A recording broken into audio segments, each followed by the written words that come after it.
मंत्री संजय पासवान का बड़ा बयान, बिहार के बाद बंगाल में एनडीए की लहर। मंत्री ने कहा, बाबरी मस्जिद की नींव डालकर नहीं चलेगा काम।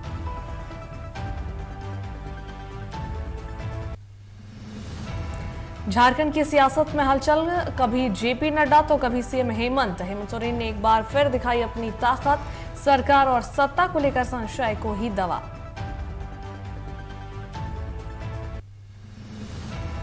सारठ को मिली 5 करोड़ की सौगात, एमएलए ने किया 2 बड़ी योजनाओं का शिलान्यास। नए कृषि विद्युत परिपथ का किया गया शिलान्यास।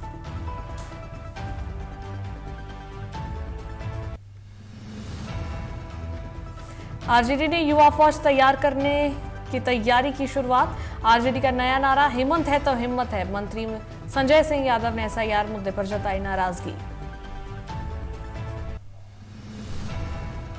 निलंबित आईएएस विनय कुमार चौबे की मुश्किलें बढ़ी। स्वप्न संचिता के आवास पर सुबह से जांच जारी। चर्चित आईएएस अफसर के खिलाफ कार्रवाई ने बढ़ाई हलचल।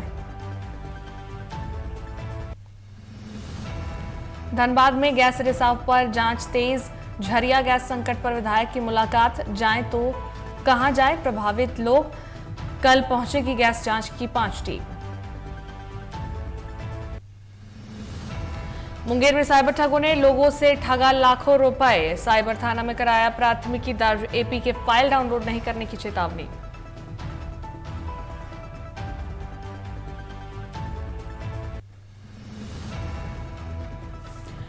और सदुल्लापुर में भाइयों के बीच खूनी विवाद, धान की कटाई के दौरान मारपीट में मौत।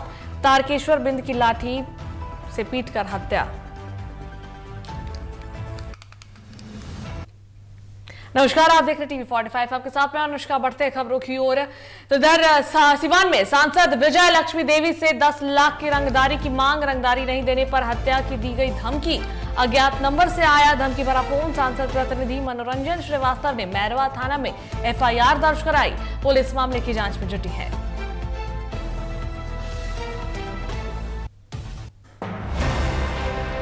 सिवान में की सांसद विजय लक्ष्मी देवी से 10 लाख की रंगदारी मांगी गई। रंगदारी नहीं देने पर हत्या की धमकी दी गई। अज्ञात नंबर से आया धमकी भरा फोन। सांसद प्रतिनिधि मनोरंजन श्रीवास्तव ने मैरवा थाना में एफआईआर दर्ज कराई। और इस पर अधिक जानकारी के लिए हमारे संवाददाता गगन जुड़ गए। गगन, क्या कुछ जानकारी मिल रही है इस धमकी भरे फोन को लेकर? पूरा जो मामला है सिवान का है, जहाँ सिवान की सांसद विजय लक्ष्मी देवी के नंबर पर एक अज्ञात नंबर से कॉल आती है और 10 लाख की रंगदारी मांगी जाती है। रंगदारी नहीं दे पर हत्या करने की धमकी दी जाती है, जिसके बाद जो सांसद प्रतिनिधि हैं मनोरंजन श्रीवास्तव, उनके द्वारा मैरवा थाने में प्राथमिकी दर्ज कराई जाती है। और प्राथमिकी दर्ज के बाद पुलिस, क्योंकि कहा जाए तो विजय लक्ष्मी सांसद है और बड़ा ही गंभीर मामला है, जिसको लेकर पुलिस पूरे तरह जांच पड़ताल में जुटी हुई है। जो अज्ञात नंबर से कॉल आया है उसकी पूरी जानकारी जुटाने में पुलिस लगी हुई है कि आखिरकार यह कॉल कौन किया है और क्या कुछ जानकारी है, किस मकसद से कॉल किया गया है। चलिए, बहुत बहुत धन्यवाद तमाम जानकारियों के लिए गगन।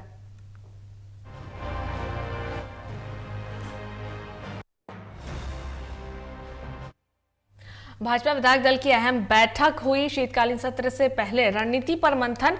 एनडीए विधायक दल की बैठक में बड़ी चर्चा हुई। हेमंत सरकार को सदन में गिरने की तैयारी। सदन की कार्यवाही में आक्रामक रुख अपनाने पर विचार। विपक्ष की रणनीति तय करने को लेकर भाजपा जुटी। सरकार के मुद्दे पर घेरने की प्लानिंग। बैठक में कई वरिष्ठ नेताओं की मौजूदगी रही। सत्र के हर दिन सदन में रणनीतिक जवाबी हमला चल रहा है। विपक्ष की एकजुटता पर जोर दिया गया है। सरकार पर निशाना साधा गया है।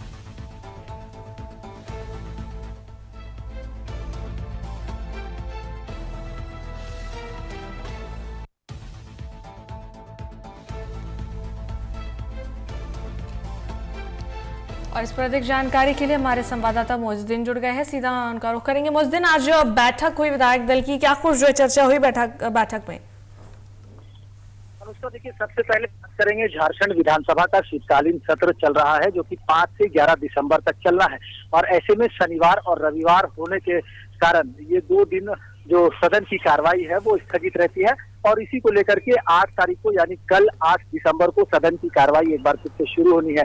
और इसी को लेकर के विधायक दल ने पूरी तरह से सरकार को घेरने की जो तैयारी है वो लगभग कर ली है। और इसी के लिए आज विधायक दल की बैठक भाजपा प्रदेश कार्यालय में बुलाई गई।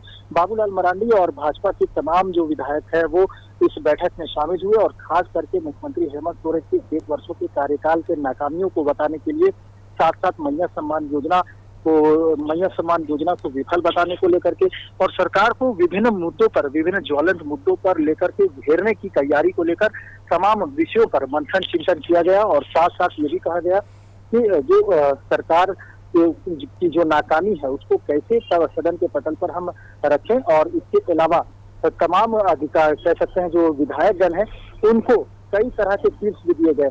यहाँ तक कि ये भी कहा गया कि सरकार की जो कमियां है उसकी विस्तृत चर्चा करते हुए योजनाबद्ध तरीके से सरकार को घेरा जाएगा और सदन के पटल पर जो योजनाएं हैं, जो विधेयक रखना है, उन तमाम मुद्दों पर बात रखनी है। खास करके जो लाभुक मैया सम्मान योजना की जो नाम जिनका काटा गया है उसको भी लेकर के बड़े कह सकते हैं माफ कीजिएगा बड़े पैमाने पर जो मैया सम्मान योजना की राशि जिन महिलाओं को नहीं मिला है उस मुद्दे को भी बड़े गंभीरता से रखने का, उठाने का तमाम लोगों को ये कहा गया। इसके अलावा बेरोजगारी पर भी बीजेपी पूरी तरह से झारखंड सरकार पर सवाल उठाएगी। सरकार बार बार जिस तरह से नियुक्तियों की बौछार की बात कर रही है तो पूरे झारखंड राज्य में बेरोजगारी के मुद्दे को भी एनडीए पूरी तरह से उठाने का काम करेगी। इसके अलावा पूरे झारखंड राज्य में गिरती कानून व्यवस्था और लॉ एंड ऑर्डर की जो स्थिति है उसको लेकर के भी ध्यान आकर्षण कराने का काम करेगा। तो कुल मिलाकर माना जा सकता है कि विपक्ष के तौर पर सदन में जो आक्रामक रुख अपनाने की जो तैयारी है वो कहीं ना कहीं कल सदन की कार्रवाई के दौरान देखने को मिलेगी। चलिए, बहुत बहुत धन्यवाद तमाम जानकारियों के लिए।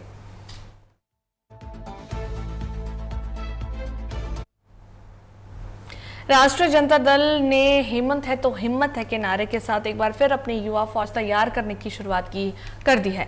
पार्टी के प्रदेश कार्यालय में आयोजित संसदीय बोर्ड और कार्यकारिणी की बैठक में संगठन की मजबूती से लेकर आगामी कार्यक्रमों की रूपरेखा पर चर्चा की गई। बैठक के बाद मंत्री संजय सिंह यादव ने कई महत्वपूर्ण जानकारी साझा की, लेकिन एसआईआर मुद्दे पर उन्होंने खुलकर निराशा जताई है। संसदीय बोर्ड का बैठक था, उसके साथ साथ युवा राष्ट्रीय जनता दल का कार्यकारी का भी मीटिंग था। तो पार्टी का कार्यक्रम चलते रहता है, कोई नई बात तो है नहीं। चूँकि संगठन है तभी विधायक है, तो इस तरह से पार्टी का कार्यक्रम हम लोग का बराबर चलते आया। और रंजन जी को बधाई देते हैं, युवा प्रदेश अध्यक्ष को, जिन्होंने बड़ी मजबूती से आज मीटिंग कराई और फिर नए चेहरों को भी, कई लोगों को जिला अध्यक्ष, महासचिव और कई जो पोस्ट होते हैं पार्टी के नोट्स में वो सारे को दिया गया और काफ़ी अच्छा लगा। पार्टी में लोग काफ़ी संख्या में। निलंबित आईएएस विनय कुमार चौबे और उनके परिजनों की मुश्किलें बढ़ गई हैं। एसीबी ने तड़के उनकी पत्नी स्वप्न संचिता के सरकारी आवास पर छापेमारी की। इससे पहले भी एसीबी ने उनसे पूछताछ कर संपत्ति के स्रोत पर बवाल किया था। 24 नवंबर को चौबे, उनकी पत्नी, साले और अन्य सहित 7 लोगों के खिलाफ नई एफआईआर दर्ज की गई थी। आज सुबह भी एसीबी टीम आवास में दस्तावेज और सबूत खंगालती दिखी। झारखंड राज्य में इन दिनों जांच एजेंसियां लगातार सक्रिय नजर आ रही है। राज्य के आईएएस विनय कुमार चौबे की पत्नी से एसीबी की टीम पूछताछ कर रही है। हमारे पीछे की जो तस्वीर है वो अपने सहयोगी विकास को कहेंगे कि एक बार दिखाए कि झारखंड राज्य के आईएएस जो कि निलंबित हो चुके थे और ऐसे में उनकी पत्नी से आय से अधिक संपत्ति मामले पर एसीबी की टीम वर्तमान में पूछताछ कर रही है। ये पूछताछ सुबह सवेरे से करीब एसीबी की जो टीम है वो विनय चौबे की पत्नी के आवास पहुंची है। रांची के काके रोड स्थित उनका आवास है और इस आवास के भीतर कह सकते हैं एसीबी की टीम तमाम मामलों को लेकर के पूछताछ कर रही है। मामला दरअसल पैसे का लेन देन और कह सकते हैं विनय कुमार सिंह और विनय कुमार चौबे के बीच जो लेन देन का जो मामला हुआ था, इसी मामले को लेकर के तमाम पूछताछ की जा रही है। जानकारी के मुताबिक अगर बात करें तो सुबह करीब डीआईजी, एसपी समेत कई अधिकारी विनय चौबे के कांके रोड स्थित आवास पहुंचकर उनकी पत्नी से पूछताछ कर रही थी। और यही मामला कह सकते हैं कि 3 दिसंबर को भी स्वप्ना संचिता जो कि एसीबी टीम के समक्ष बैठी हैं, जो कि कह सकते हैं कि विनय कुमार चौबे की पत्नी है, तो स्वप्ना संचिता से अभी फिलहाल पूछताछ चल रही है और तमाम जो जवानों की तैनाती है पूरी सुरक्षा के साथ यहाँ पर लोग मौजूद हैं। कह सकते हैं कि किसी भी तरह से तमाम मामलों को खंगाला जा रहा है कि आखिर ये आय से अधिक संपत्ति किस तरह से अर्जित की गई थी। एसीबी की टीम ने बीते दिन की अगर बात करें तो बीते दिन एसीबी की टीम ने स्वप्ना संचिता से साफ तौर पर पूछा था कि मैडम ये जो आपके अकाउंट में जो पैसे आए हैं ये कहाँ से आया है, उसका हिसाब किताब उन्होंने मांगा था। और माना जा रहा है कि स्वप्ना संचिता जो कि विनय चौबे की पत्नी है उनके पास कोई जवाब नहीं था, यानी एसीबी के सवालों का संतोषजनक जवाब नहीं मिल पाया था। ऐसे में आज दूसरा दिन है और आज सुबह सवेरे से भी एसीबी की टीम यहाँ खास करके विनय चौबे के घर में या कह सकते हैं उनकी पत्नी से पूछताछ कर रही है। अब देखने वाली बात होगी कि आय से अधिक संपत्ति मामले में एसीबी की टीम को क्या कुछ यहाँ से दस्तावेजों की प्राप्ति होती है और क्या कुछ जो सबूत है वो खंगाले जाते हैं, ये देखने वाली बात होगी। सहयोगी विकास के साथ मोइजुद्दीन, टीवी 45 रांची। मुजफ्फरपुर पहुंचे बिहार सरकार के गन्ना विभाग मंत्री संजय पासवान ने बुलडोजर की कार्रवाई पर कहा कि बुलडोजर नाम विपक्ष के द्वारा दिया गया है, यह कार्रवाई कोर्ट का मामला है। वहीं उन्होंने बंगाल में बाबरी मस्जिद के नींव डालने को लेकर कहा कि सामने चुनाव है तो ममता दीदी का यह काम चलने वाला नहीं है। वहीं मुजफ्फरपुर के बंद पड़े मोतीपुर चीनी मिल चालू करने के सवाल पर कहा कि एक टीम गठित की गई है, जो भी रिपोर्ट आएगा उसके अनुसार बंद पड़े चीनी मिलों को चालू किया जाएगा। देखिए, विपक्ष का काम है आवाज उठाना, विरोध करना। सरकार निश्चित रूप से अपना काम कर रही है। ये बुलडोजर जो नाम दिया गया है, ये बुलडोजर विपक्षों के द्वारा दिया गया है। जो भी जिनके जमीन नहीं है, सरकार ने 60 लाख लोगों को पक्का मकान देने का काम किया है। तो ममता दीदी तो यही करेगी ना, चुनाव है सामने, कुछ नहीं चलेगा। बिहार में इस तरह प्रचंड बहुमत के साथ सरकार बनी है एनडीए की। झरिया में जहरीली गैस से प्रभावित लोगों से विधायक रागिनी सिंह ने मुलाकात कर हालचाल जानने की कोशिश की। स्थानीय महिलाओं ने विधायक से गुहार लगाई कि वो 40 से 50 साल से यही पर रह रहे हैं, अब जाए तो जाए कहां। रागिनी सिंह ने सीएमडी और उपायुक्त से फोन पर बात कर समस्या के समाधान करने की अपील की। मौके पर पूर्व जीएम जीसी साहा ने बताया कि गैस रिसर्च के लिए 5 टीम कल पहुंचेगी, जिसके बाद स्थिति पर स्पष्ट जानकारी मिल सकेगी।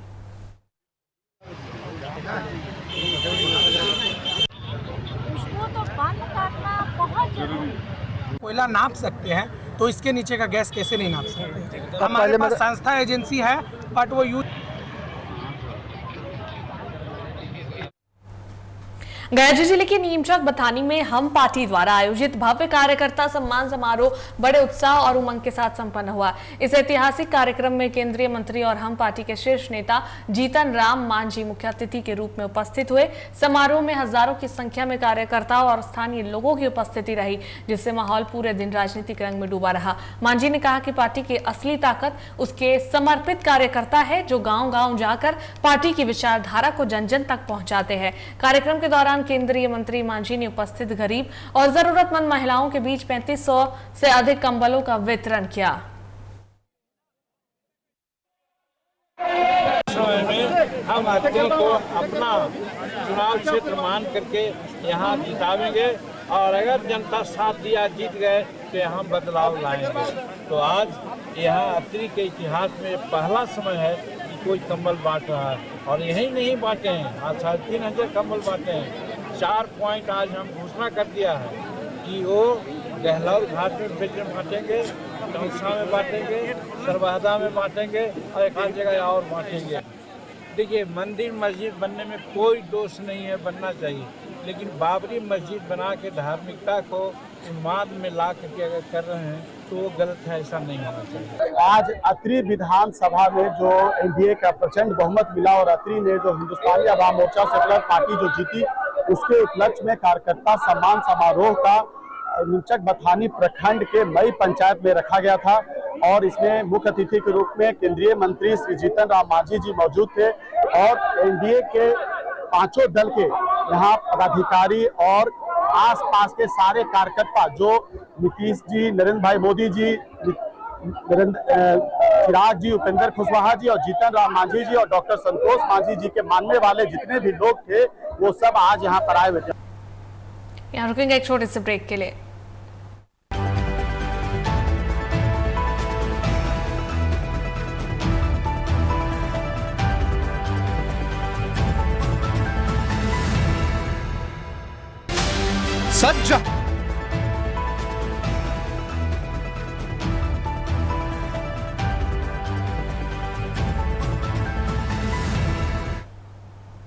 ब्रेक के बाद एक बार फिर से स्वागत है आप सभी का। बढ़ते खबरों की ओर।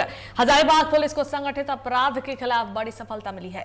केरीडारी थाना क्षेत्र के चुंदरू जंगल में छापेमारी कर पुलिस ने आलोक गिरोह से जुड़े 4 अपराधियों को हथियारों के साथ गिरफ्तार कर लिया। वहीं मुख्य आरोपी अर्जुन करमाली ने कबूला कि वह आलोक गिरोह का संचालन करता है और 23 नवंबर को अपने ही गांव के रूपलाल करमाली की गोली मारकर हत्या की थी। पकड़े गए अपराधी एनटीपीसी कोयला खनन परियोजना में लेवी विवाद को लेकर बड़ी घटना की योजना बना रहे थे, जिसे पुलिस ने विफल कर दिया।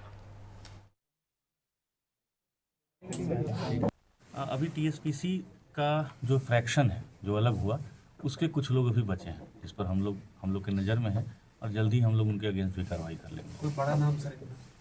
नाम जमशेदपुर में 3 दिवसीय सांसद खेल महोत्सव के तहत बैडमिंटन टूर्नामेंट का 7 दिसंबर को समापन हुआ।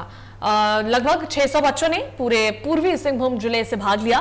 सांसद विद्युत वरण महतो ने विजयी प्रतिभागियों को कप, स्मृति चिन्ह और प्रमाण पत्र देकर सम्मानित किया। आयोजन का उद्देश्य नई पीढ़ी को खेलों की ओर आकर्षित करना और नशे से दूर रखना बताया गया।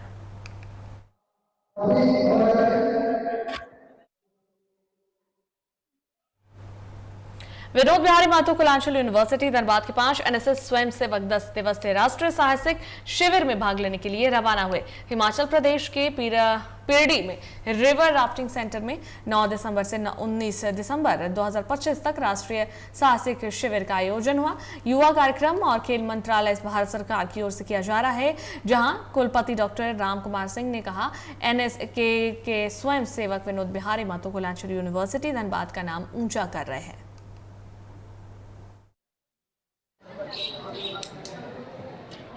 एक टेक हो गया तो लेस खुल गया। ऐसे ये मेरा तीसरा कैंप होगा जो मैं as Jharkhand team leader lead कर रही हूँ, बट एडवेंचर कैंप के हिसाब से ये मेरा पहला है जो मैं एडवेंचर कैंप लीड कर रही हूँ। और बच्चों के साथ साथ मेरा भी एक्साइटमेंट का लेवल काफ़ी अच्छा है कि ऐसा एक्सपीरियंस बच्चों के साथ मुझे भी पहली बार ही एक्सपीरियंस करने का मौका मिलेगा। सो we hope for the best and we hope that we will have excellent time there. बच्चे अच्छे से जाएं और वहाँ अपने विश्वविद्यालय का नाम रोशन करें। जो भी गतिविधियां हैं उन गतिविधियों में सक्रियता निभाएं। और उन्होंने बच्चों के लिए पानी, बिस्किट वगैरह का भी अलग से उन्होंने कहा कि जाते हुए बच्चों को आप मेरी ओर से शुभकामनाएं देते हुए उन्हें आप प्रेजेंट करें और हम सबों के लिए उनकी ओर से ये हमें काफ़ी प्राउड फील हो रहा है कि हम देश के लिए इतना अच्छा काम करने जा रहे हैं। अपनी यूनिवर्सिटी को पूरे अच्छे से वहाँ पे रिप्रेजेंट करना है। अपने जो राष्ट्र है या झारखंड स्टेट है उसको अच्छे से रिप्रेजेंट करना है।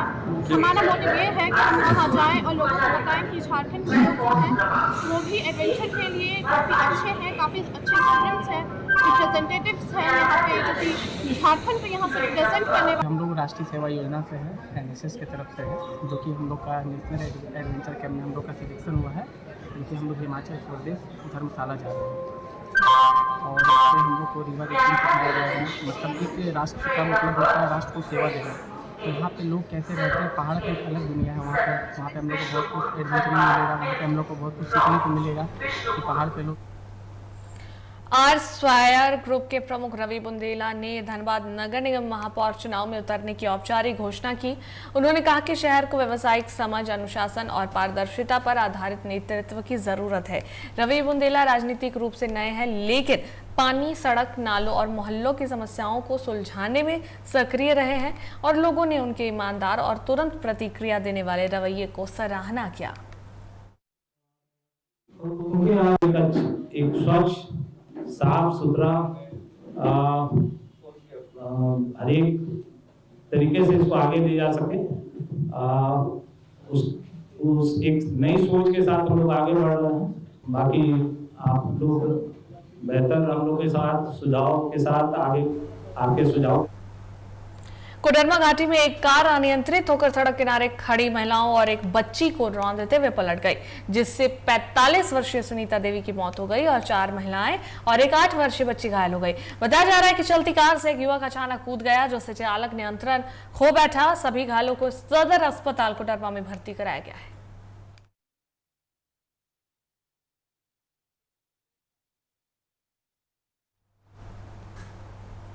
समस्तीपुर के मुफस्सिल थाना क्षेत्र के सिलौत गांव में जमीनी विवाद को लेकर गोलीबारी का मामला सामने आया है, जिसमें 3 लोग हिमांशु शेखर, हरिओम कुमार और अजय कुमार गोली लगने से घायल हो गए। तीनों को सदर अस्पताल में भर्ती कराया गया, जहां से हालत गंभीर होने पर रेफर कर दिया गया।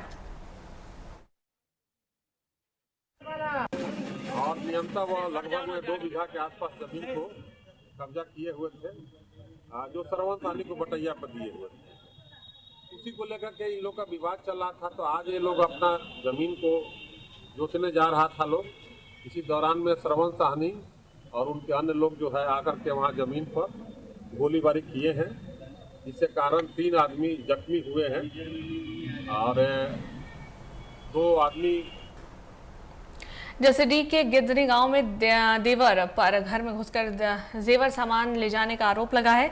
विरोध करने पर देवर ने भाभी भारती देवी और उसके पति राहुल महता से मारपीट की, जिससे दोनों घायल हो गए। दंपति को देवघर सदर अस्पताल में इलाज के बाद छुट्टी दे दी गई। घटना की सूचना जसीडीह थाना पुलिस को दे दी गई है और पुलिस जांच में जुटी है।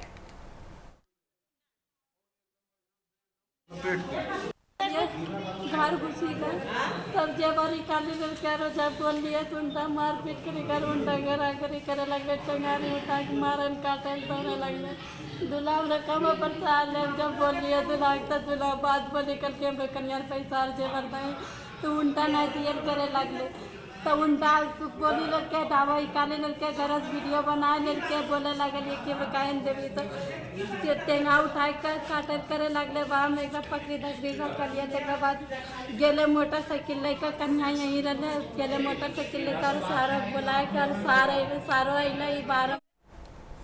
कैमूर जिले के रामगढ़ थाना क्षेत्र के सदुल्लापुर गांव में पुराने जमीन विवाद के चलते 2 भाइयों में खूनी विवाद हो गया। धान की कटाई के दौरान हुए मारपीट में तारकेश्वर बिंद की लाठी डंडे से पीटकर हत्या हो गई और 4 अन्य घायल हो गए। डीएसपी प्रदीप कुमार ने कहा कि अभियुक्तों की पहचान हो गई है और गिरफ्तारी के लिए छापेमारी जारी है।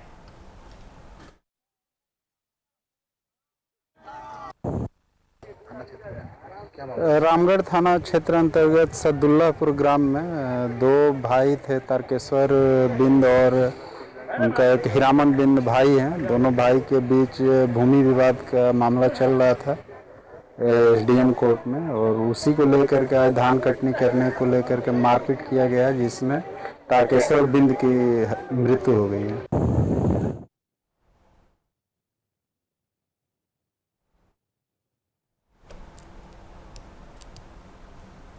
लखीसराय में आरजेडी एमएलसी भाई विनय सिंह के घर झारखंड एसीबी और सीबीआई ने छापेमारी की। विनय सिंह झारखंड में शराब और जमीन घोटाले के आरोप में जेल ले जाया गया है। जांच में मोबाइल फाइलें और गोपनीय दस्तावेज बरामद किए गए हैं।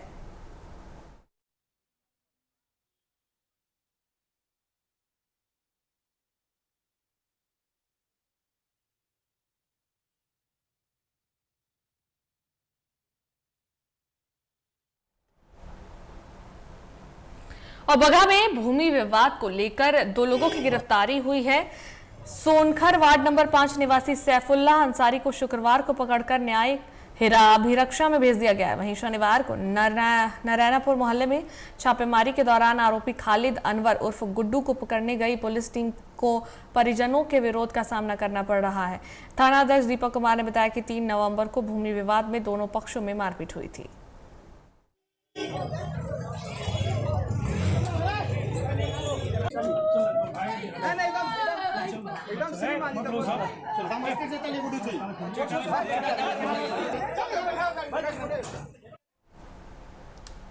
कांग्रेस ने चुनाव आयोग के खिलाफ बड़ा आंदोलन का ऐलान करते हुए दिल्ली के रामलीला मैदान में महारैली की तैयारी तेज कर दी है।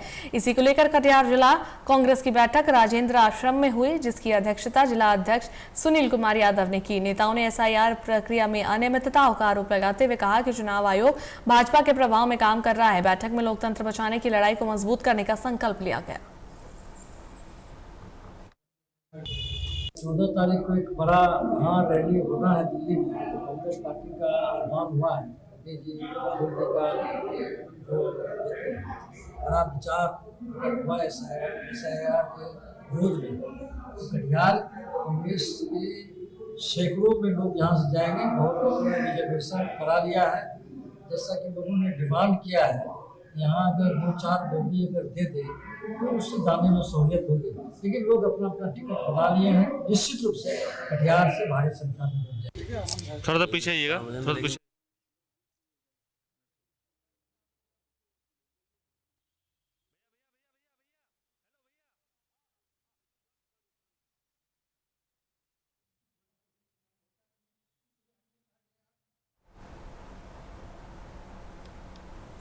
और सहरसा में दलित, महादलित और अल्पसंख्यक नवसाक्षर महिलाओं के लिए अक्षर आंचल योजना के तहत बुनियादी साक्षरता परीक्षा का आयोजन किया गया। जिले में 180 केंद्र बनाए गए, जिसमें 14,894 महिलाओं ने हिस्सा लिया। सौर बाजार प्रखंड में 24 केंद्रों पर 1,955 महिलाओं ने परीक्षा दी। परीक्षा सुबह 10 बजे से शाम 4 बजे तक चली और सभी केंद्रों पर उत्साहपूर्ण माहौल में संपन्न हुई।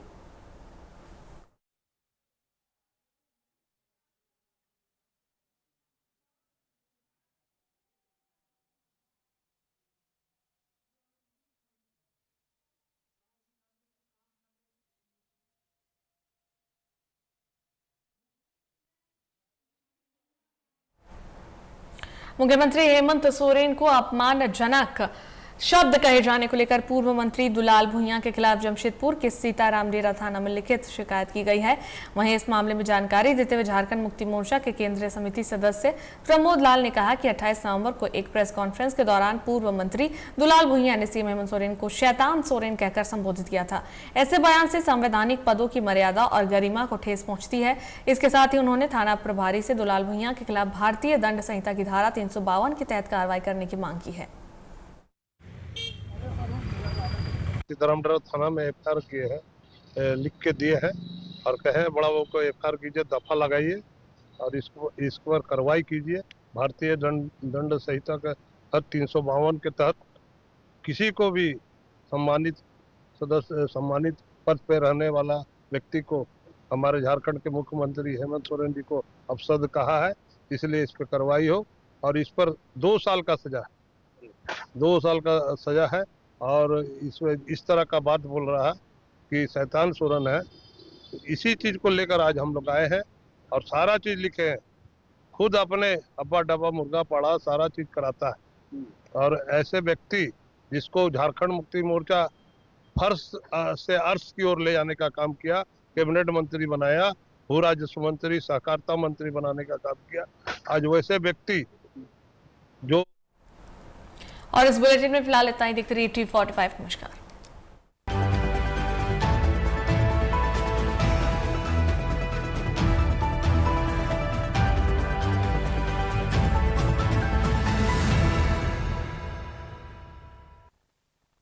क्योंकि हम हैं TV45।